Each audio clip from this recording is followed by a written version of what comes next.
अस्सलाम वालेकुम ma'am, ma'am ठीक ठीक है ठाक। मैम, आप कैसी हैं? हाँ, जी ठीक हूँ, मैं भी ठीक हूँ। और क्या आजकल कैसे आप लोग प्रिपरेशन कर रहे हैं पेपर्स के लिए, यूनिवर्सिटी एग्जाम के लिए? मैम अभी तक तो वो कह रहे थे कि रीटेक होगा नेक्स्ट वीक जिन अच्छा लोगों अच्छा, का ठीक है। अभी अभी तक आप शेयर। हाँ, मैंने भी ये मैसेज रीड किया था। और अप्लाइड के पेपर्स इंशाल्लाह इंशाल्लाह विद इन 2-3 डेज आपको मैं इसका रिजल्ट दे दूंगी ठीक है, थैंक यू मैम।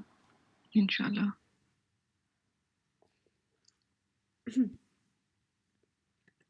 मैम जो आपने कल रिकॉर्डिंग की है, आप किस तरह मुझे भेजेंगी?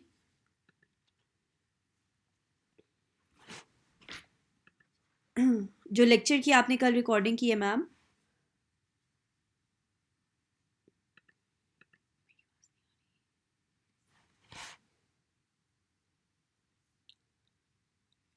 जी आवाज आ रही है आप सबको? जी मैम, यस मैम अभी आ रही है। मैम आपको मेरी आवाज़ आ रही है? जी जी जी बिल्कुल जी, आ रही है, वो मुझे तो मैम आ रही एक्चुअली है। मैं कल अवेलेबल नहीं थी। मुझे एक्चुअली वायरल भी हुआ है, इस वजह से I couldn't take the class and most of the students couldn't. तो मैम आप रिकॉर्ड कर रही थी, तो मैं वही कह रही हूँ कि मैं हम्म। रिकॉर्डिंग आपकी किस तरह से लूँ, आप मुझे किस तरह दे सकती हैं? हाँ जी जी बिल्कुल, मैंने किया है रिकॉर्ड। तो वो बस अभी कन्वर्ट उसे करके तो मैं आपको फिर ईमेल कर दूंगी। मेरे ख्याल में हो जाता है, ईमेल ईमेल अटैच कर हो दें जाती है मैम, वो या आप फाइल। ड्राइव पे भेज दें फिर मुझे? चलें ठीक है ठीक है ठीक है, ड्राइव पे भी शेयर कर सकती हूँ। ठीक है ma'am, okay, thank you. Welcome. अच्छा जी, चले जिन्होंने अटेंड किया था सेशन वो तो बताएं कि समझ आया था और खुद से किया है प्रैक्टिस।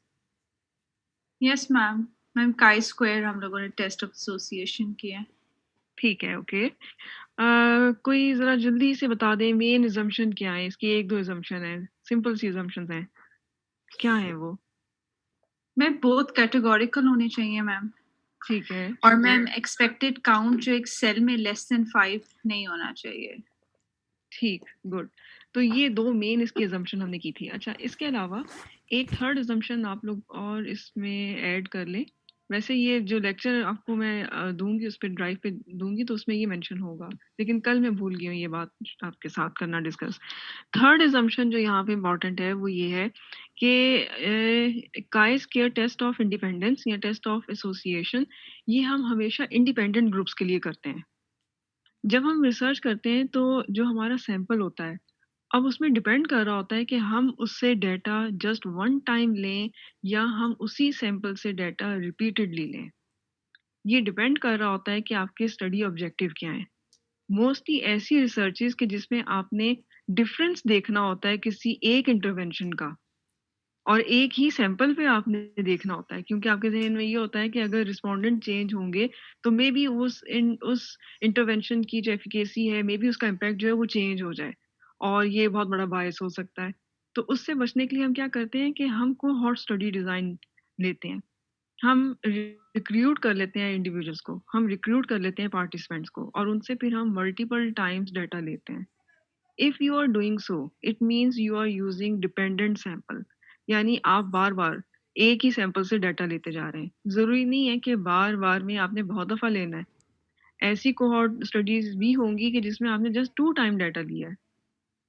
ठीक है, तो अगर तो इस तरह से है कि यानी आप एक सैंपल से रिपीटेडली डाटा ले रहे हैं और उसमें आप एसोसिएट करना चाह रहे हैं कैटेगोरिकल वेरिएबल्स को, ठीक है, अगर ऐसे है तो उसमें फिर आप काय स्केयर नहीं करेंगे यूज जो हम कल कर रहे थे। आजो उसके लिए मोहम्मद। टेस्ट का नाम होता है मैकनीमर्स टेस्ट। ठीक है, अगर आप इसको थोड़ा सा नेट पे थोड़ा सा आप देखें, यहाँ जो आपके साथ मैंने बुक शेयर की हुई है उसमें आपको इसका मिल जाएगा सारा material. McNemar's test it is a sort of chi square test, लेकिन ये हम कब यूज करते हैं? When you are using cohort study design, when you are using dependent samples, when you are having multiple data from just one sample, तो उसमें फिर हम मैकनीमर टेस्ट यूज करते हैं। जिसमें आपने कहा जी कि कोई एक इंटरवेंशन है और उसके बाद आपने उसका जो भी मेन आउटकम है उसको आपने बाइनरी रखा हुआ है, आप यस नो में उसको कर रहे हैं या जो भी है उसकी ऑप्शन, लेकिन वो कैटेगोरिकल है।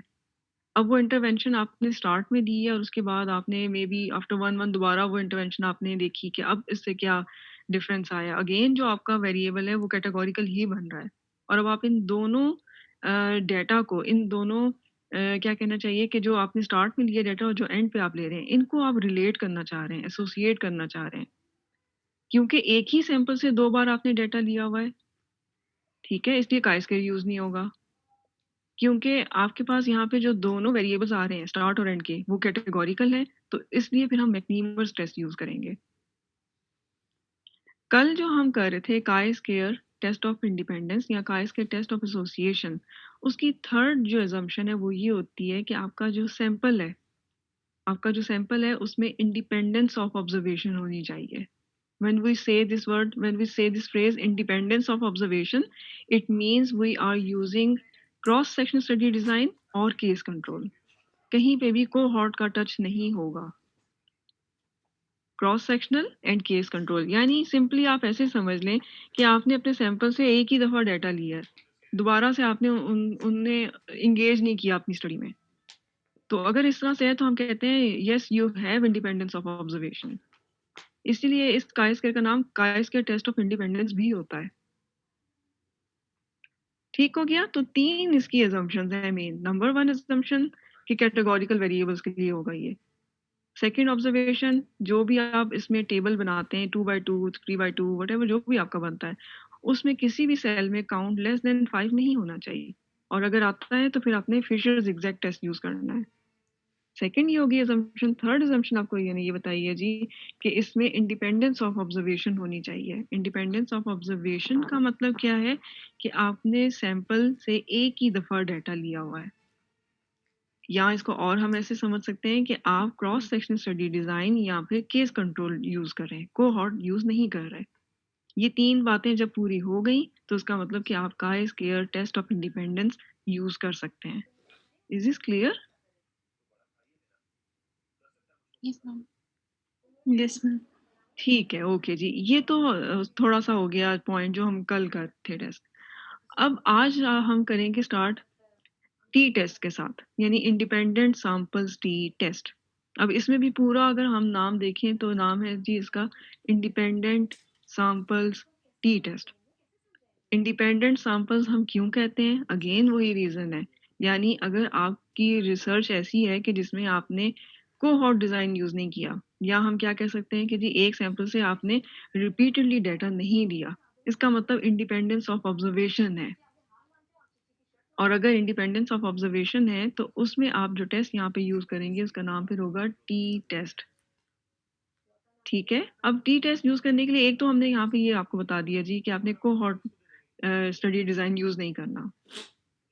दूसरी इसकी assumption जो इम्पोर्टेंट है वो ये कि अगर आपका आउटकम वेरिएबल क्वांटिटेटिव है, कंटिन्यूस है, and you don't want to categorise it, ये रिसर्चर की मर्जी होती है।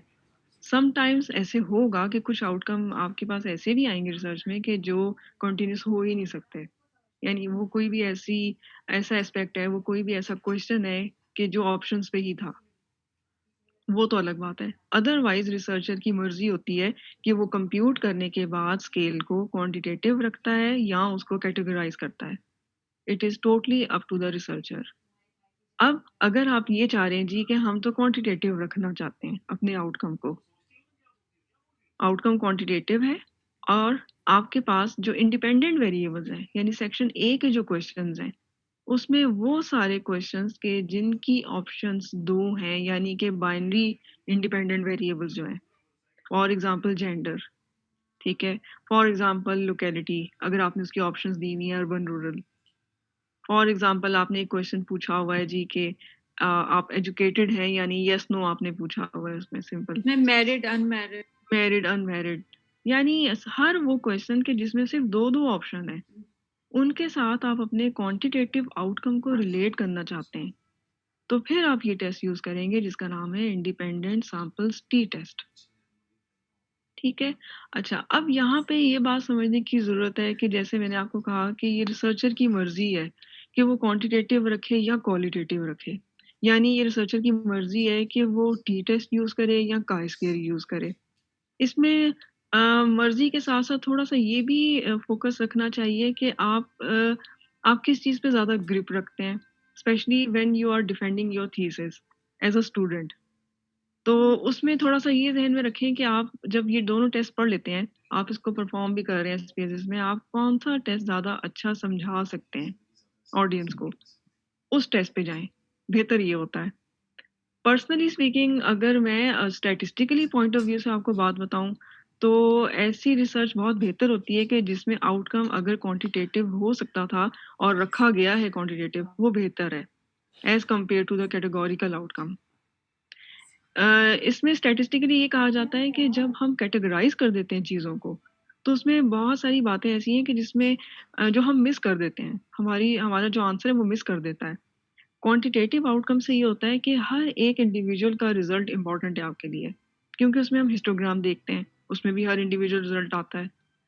इसके अलावा जब हम क्वांटिटेटिव आउटकम रखते हैं, तो उसमें हम मीन, मीडियन, मोड, ये सब चीज़ें चेक करते हैं। यानी हम अपने आउटकम को मल्टीपल वेज से एक्सप्लेन कर सकते हैं, शो कर सकते हैं अपना रिजल्ट। क्लियर हो रहा है ये point? Yes, ma'am. More over quantitative outcome रखने का ये एडवांटेज भी होता है कि आप मल्टीपल टेस्ट यूज कर सकते हैं। अगर आपने आउटकम क्वांटिटेटिव रखा, इंडिपेंडेंट सैंपल स्टेट टेस्ट भी यूज होगा। ये कब यूज होगा? जहां कहीं भी आपका डेमोग्राफिक क्वेश्चन बाइनरी है, वहां पे ये टेस्ट यूज हो जाएगा। सेकेंडली, जरूरी नहीं है कि आपके सारे इंडिपेंडेंट वेरिएबल्स बाइनरी हों। आपके बहुत सारे इंडिपेंडेंट वेरिएबल्स ऐसे होंगे, ज्यादा ऐसे होंगे कि जिनकी मोर देन 2 ऑप्शंस होंगी। ऐसे ही होता है, ज्यादा क्वेश्चन ऐसे होते हैं कि जिनकी ऑप्शन 2 से ज्यादा है। तो वहां पे फिर आप one One way way ANOVA ANOVA. Use कर लेंगे। Yes. Exactly, then you can use one way ANOVA. आपके पास सेकंड ऑप्शन आ गई। फिर इसी तरह से आपके बहुत सारे इंडिपेंडेंट वेरिएबल्स, बहुत सारे ना सही, कुछ इंडिपेंडेंट वेरिएबल्स ऐसे भी होंगे आपके कि जो क्वांटिटेटिव होंगे। फॉर एग्जांपल, आपने एज, इनकम और एजुकेशन इन ईयर्स आपने पूछ दिया है, नंबर ऑफ डिपेंडेंट्स भी आपने पूछा हुआ है। ये सारे क्वेश्चन आपके क्वांटिटेटिव बनते हैं, इंडिपेंडेंट।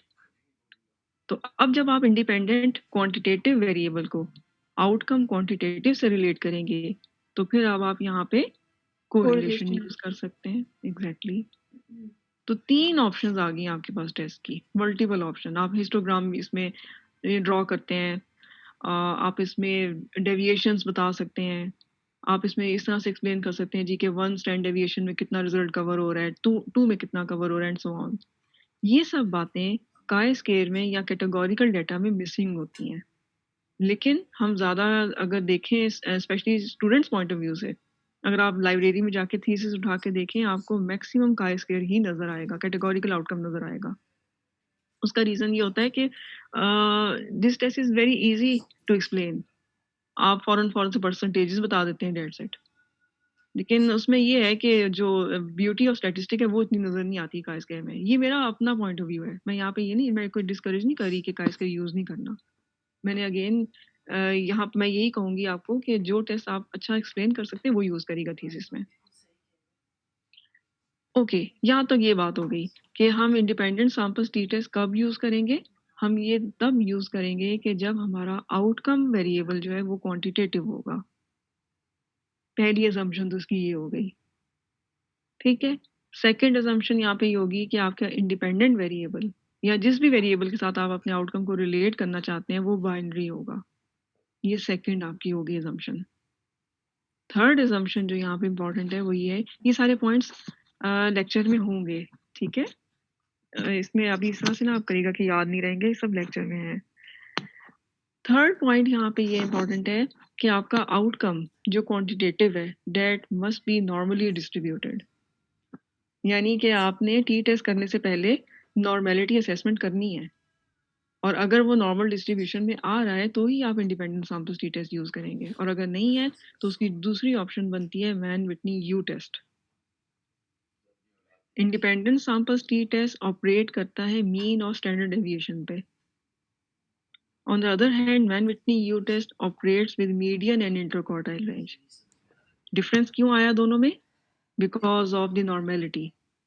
पहला जो टेस्ट हम टी टेस्ट की बात कर रहे हैं, ये हम तब यूज़ करते हैं कि जब नॉर्मल डिस्ट्रीब्यूशन में आ रहा है आउटकम, और अगर नहीं आ रहा तो फिर मैन विटनी यू टेस्ट।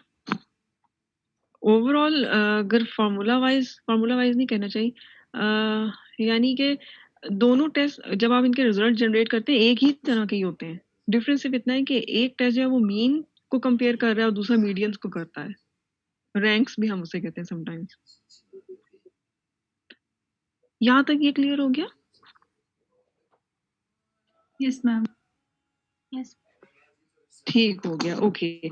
तो ये मेन assumptions हैं, यानी आपने जब ये करना है कहीं पे भी एनालिसिस में टी टेस्ट यूज करना है, independent samples t test use करना है, तो उसमें आपने ये सारी assumptions जहन में रखनी है।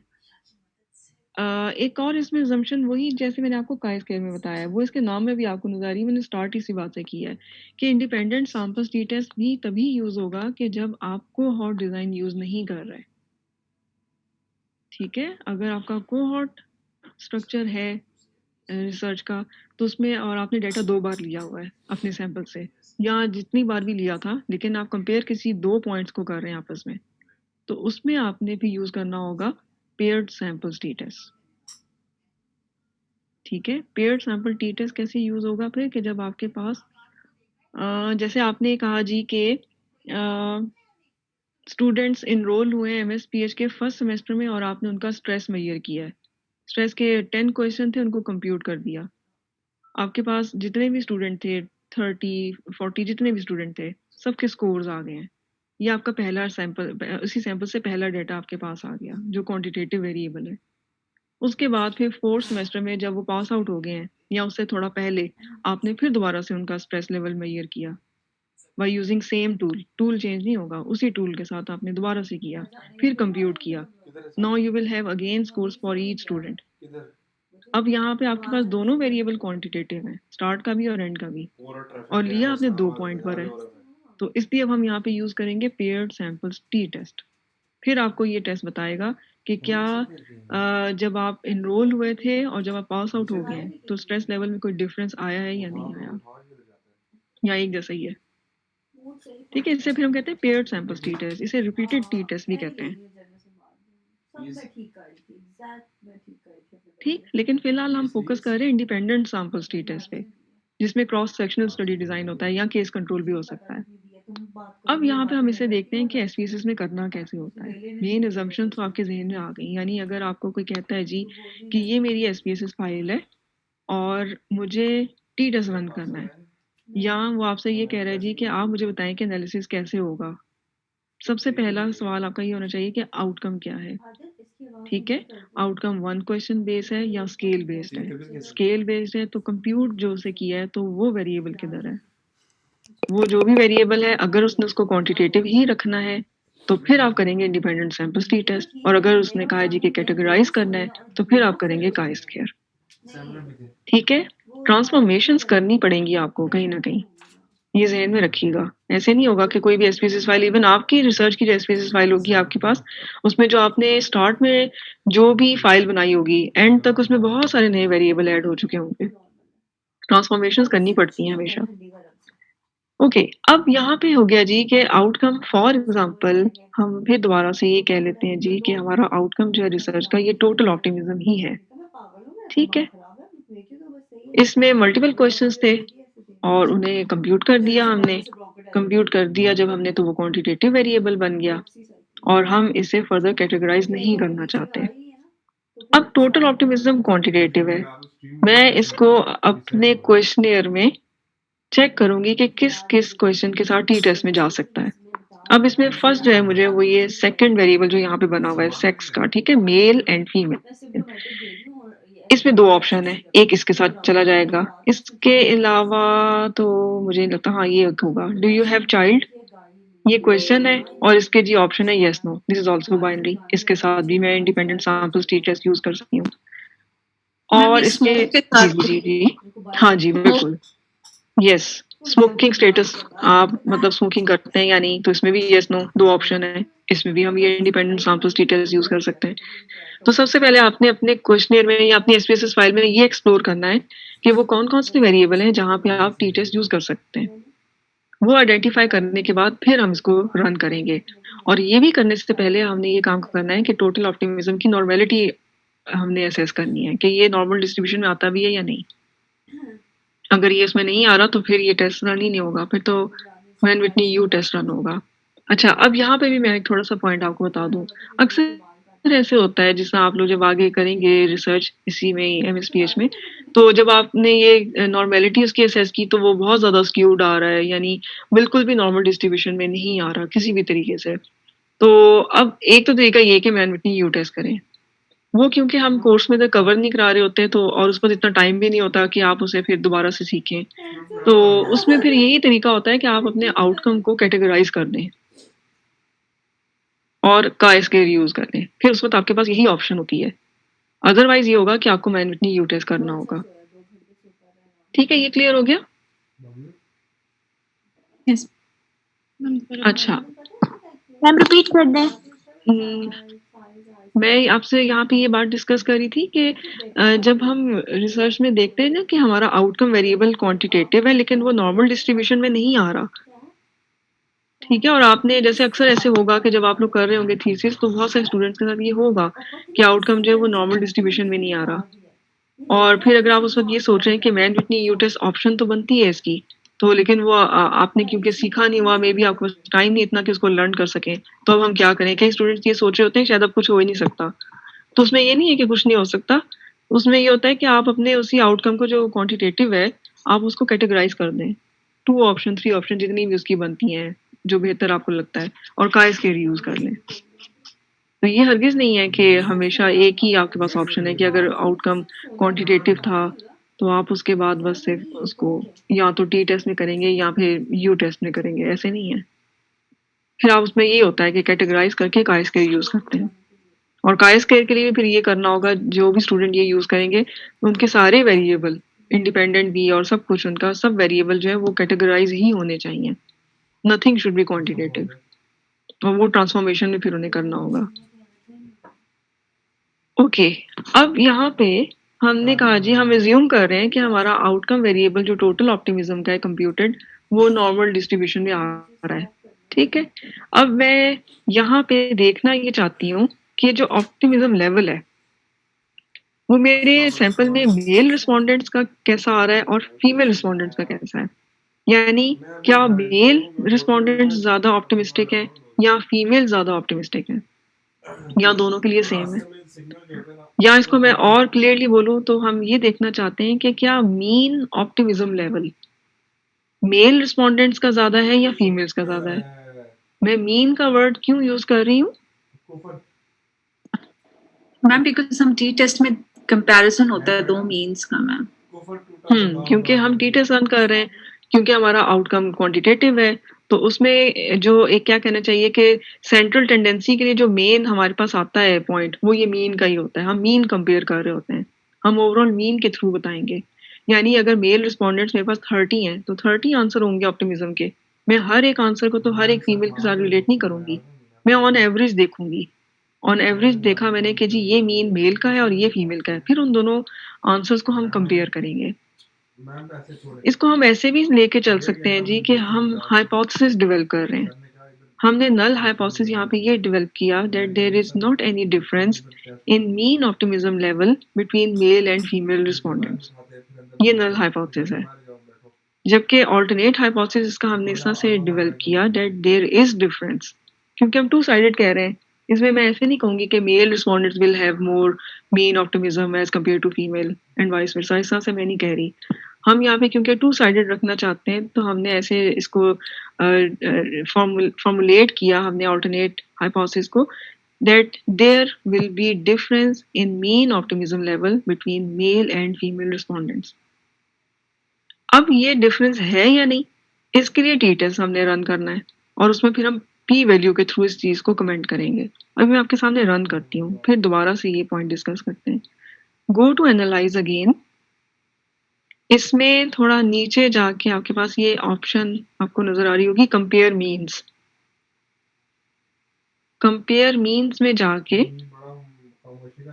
इंडिपेंडेंट सैंपल्स टी टेस्ट, यहाँ पे जितने भी टेस्ट नजर आ रहे हैं ये सब क्वांटिटेटिव आउटकम के लिए हैं। हम जो यहाँ पे करना चाह रहे हैं वो है इंडिपेंडेंट सैंपल्स टी टेस्ट। ये डायलॉग बॉक्स ओपन हो गया। इसमें 2 जगह आपको ब्लैंक नज़र आ रही हैं और 2 ही जगहों पे आपने फिल करना है, एक आउटकम और एक इंडिपेंडेंट।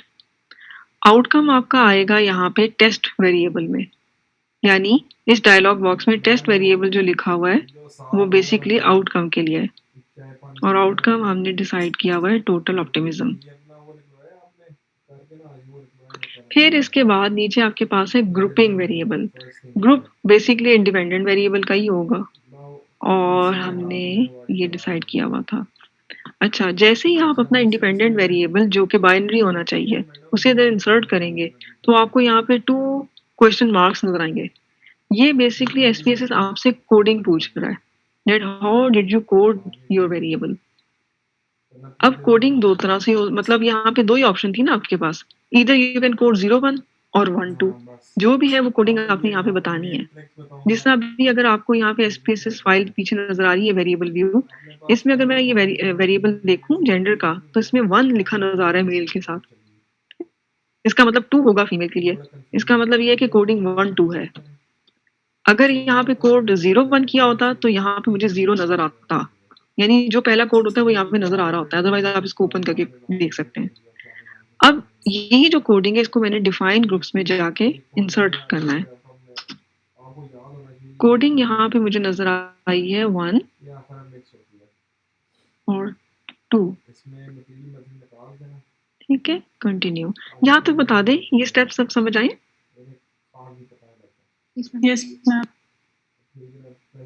ठीक है, ये हो गया। ऑप्शंस में इसमें जैसे जो बाय डिफॉल्ट सेट है इसको ऐसे ही रहने दें, हम 95% पर ही करते हैं और ये दूसरी मिसिंग वैल्यू को इसको भी ऐसे ही रहने दें। ओके कर दें। अच्छा, आप मुझे बताइएगा कि आपको ये आउटपुट विंडो नजर आ रही है, टेबल्स नजर आ रहे हैं? Yes, ma'am. ठीक है, ओके। अच्छा, अब यहाँ पे सिंपली आपके पास 2 टेबल आएंगे। पहला टेबल आपको जो नजर आ रहा है यहाँ पे ये डिस्क्रिप्टिव है, आपके इंडिपेंडेंट वेरिएबल का डिस्क्रिप्टिव है। अब यहाँ पे हमारे पास मेल रिस्पोंडेंट कितने हैं सैंपल में? 184। फीमेल रिस्पोंडेंट्स कितनी है? 251। देन मीन आपको नजर आ रहा है, ये मीन जो नजर आ रहा है आपको 22.01 एंड 22.20, ये मीन किस चीज का है मेल और फीमेल में?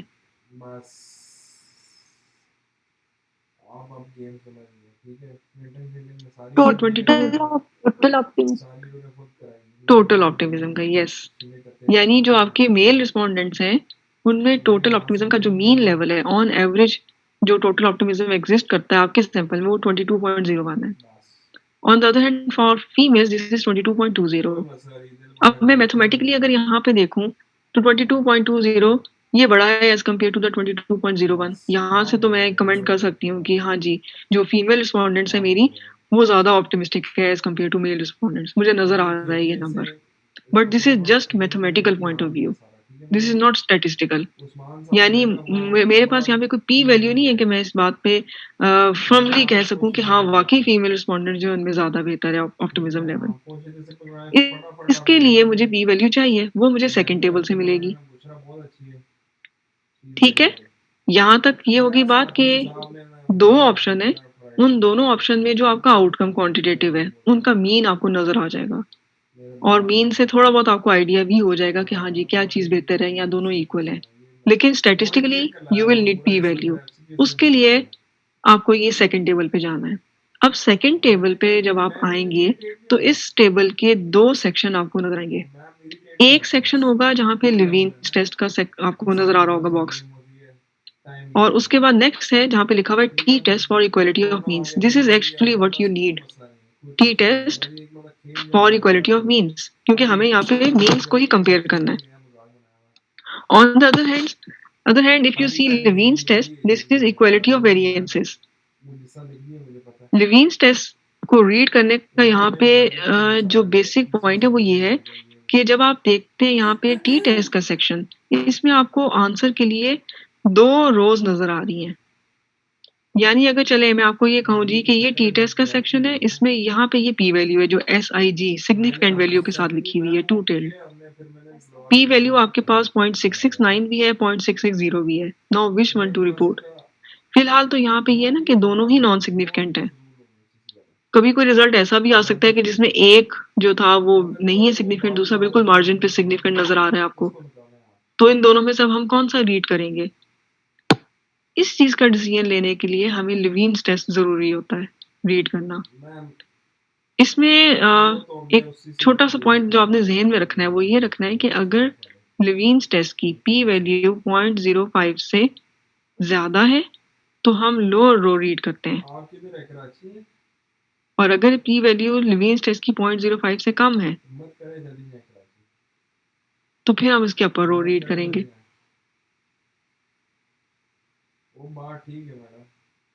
ठीक, मैम ये रिपीट कर सकते हैं? मैं दोबारा रिपीट करती हूँ. देखिए यहाँ पे लिवीन्स टेस्ट बेसिकली वेरिएंसेस को कंपेयर कर रहा होता है, यानी स्टैंडर्ड डेविएशन को कंपेयर कर रहा होता है. इसको थोड़ा और अगर मैं समझाऊं तो यहाँ ऊपर जो टेबल है जहाँ पे मीन मेंशन है उससे नेक्स्ट कॉलम में you can see standard deviation. Standard deviation कहें या वेरिएंस कहें एक ही बात है, सिर्फ स्क्वायर रूट का डिफरेंस होता है या स्क्वायर का डिफरेंस होता है. होते ये दोनों स्प्रेड के लिए हैं, ये दोनों मेजर स्प्रेड के लिए होते हैं. अब ये जो स्प्रेड आपको नजर आ रहा है, एक स्प्रेड है 3.9 और दूसरा 4.7, यानी नॉर्मल कर्व दोनों का एक जैसा है या नहीं है, इस पे डिपेंड कर रहा होता है आगे टी टेस्ट का जो रिजल्ट है. उसके लिए हम लिवीन्स टेस्ट यूज करते हैं. लिवीन्स टेस्ट के लिए भी रूल वही है जो पी वैल्यू का होता है, यानी 0.05 से अगर बड़ा आंसर आता है तो हम कहते हैं जी कि कोई डिफरेंस नहीं है, एक जैसा है.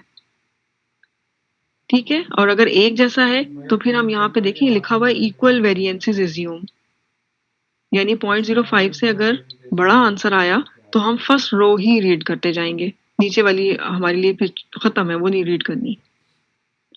और अगर पी वैल्यू 0.05 से कम है, जैसे यहाँ इस केस में हो रहा है, यहाँ पे लिवीन्स टेस्ट की पी वैल्यू 0.05 से कम है, तो इसका मतलब ये है कि दोनों में जो कर्व बना होगा वो बहुत डिफरेंट शक्ल का बना होगा, एक की शायद पीक ज्यादा हो एक की कम हो. तो इसमें फिर हम ये कहेंगे इक्वल वेरिएंसेस नॉट एज्यूम, एक जैसे तो नहीं है, अलग अलग है. तो फिर आपने सेकंड रो रीड करनी है. ये क्योंकि थोड़ा सा टेक्निकल हो जाता है और इस लेवल पे शायद इतनी जरूरत नहीं है इसकी, इसलिए मैं आपको ये ज्यादा नहीं एम्फसाइज करी कि आप लिवीन्स टेस्ट समझें. बस यहाँ पे इतना पॉइंट ज़हन में रखें कि कौन सी रो रीड करनी है. अगर पी वैल्यू लिवीन्स टेस्ट की 0.05 या इससे ज्यादा है तो आप ऊपर वाली रो ही रीड करते जाएंगे, और अगर 0.05 से कम है तो आप लो रो रीड करेंगे. ये लेक्चर में मैंने लिखा हुआ है जो आपके साथ में शेयर करूंगी, पावर पॉइंट उसमें मेंशन होगा. अच्छा, अब हमने कहा जी कि 0.05 से कम है, इसका मतलब लो रो मुझे रीड करनी है. लो रो में आप आएंगे तो सबसे पहले तो आपने सिग्निफिकेंट वैल्यू जो पी वैल्यू है उसको नोटिस करना है. वो यहाँ पे है 0.660, ये 0.05 से ज्यादा है. अब मुझे आप बताएं what you can comment on this result. P value 0.660 है.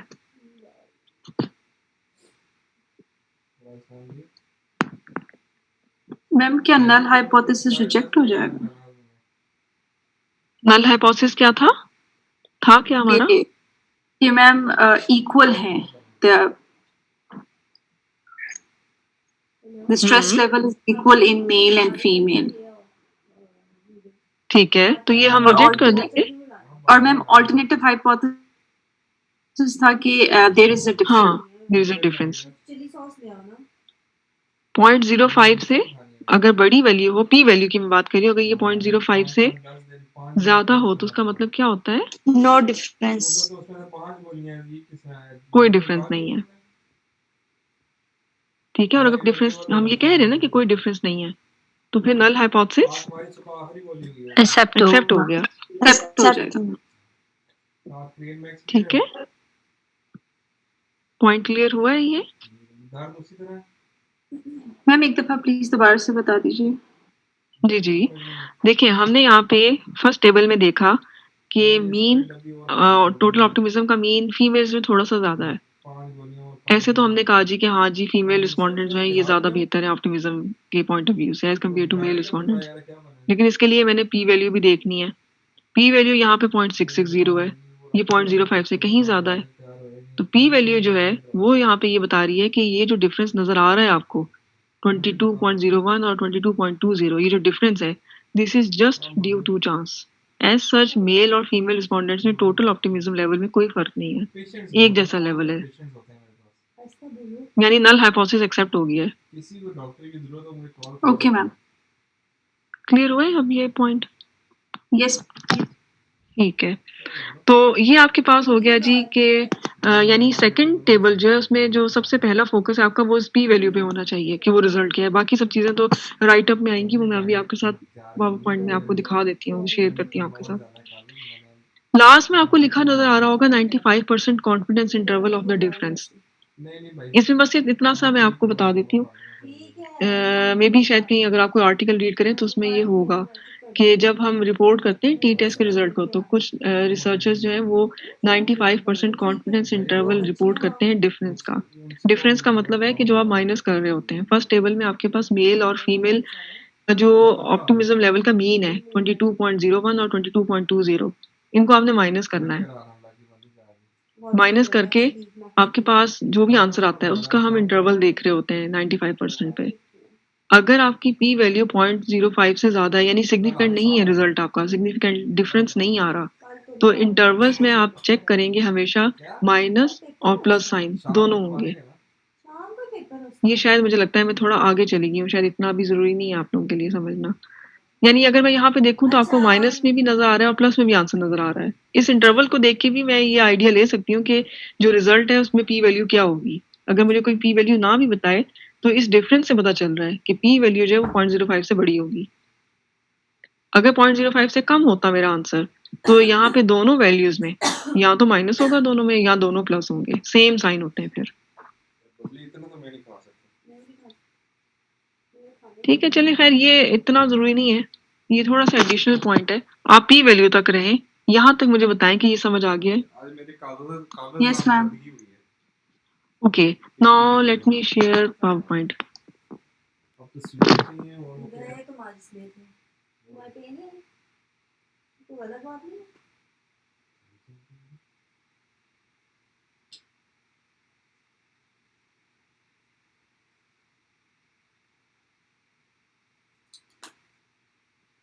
यूनिवर्सिटी एग्जाम कब से है मैम? अभी तक नहीं शेयर हुआ, बस हमें तो कोई आइडिया कुछ बताए आपको? मतलब अभी आज क्या है? एंड ऑफ फेब 10 तक होगा। फरवरी 22 से बताया है मैम। आई थिंक 22 से एक्सपेक्टेड है। अच्छा अच्छा, यानी 22 से एक्सपेक्टेड है। ठीक ठीक है, ओके।